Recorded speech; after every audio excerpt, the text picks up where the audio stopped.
Monsieur le Président, la route de Gourette est aujourd'hui impraticable en raison des intempéries de ces derniers jours.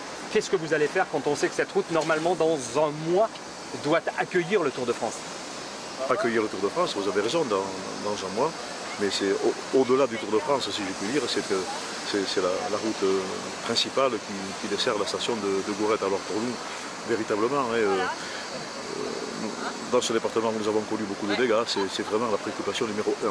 Qu'est-ce que nous allons faire? Alors j'ai demandé à nos équipes techniques de se polariser sur ce dossier, sur ce sujet, parce que les dégâts sont importants, parce que le problème est très urgent et parce que nous savons qu'on ne peut traiter ces affaires-là qu'avec des garanties, des certitudes techniques. Il y a donc en ce moment d'ailleurs des approches techniques qui sont en train de se dérouler pour voir quel sera le bon traitement, quelles seront les bonnes mesures à prendre pour que, effectivement, dans la meilleure des hypothèses, cet itinéraire soit ouvert au Tour de France et pour que très rapidement Gourette ne soit pas une station complètement enclavée. Vous savez, c'est un endroit tout de même qui est très prisé l'été et cette desserte, les dégâts sont survenus au-dessus de la remontée du Lègue.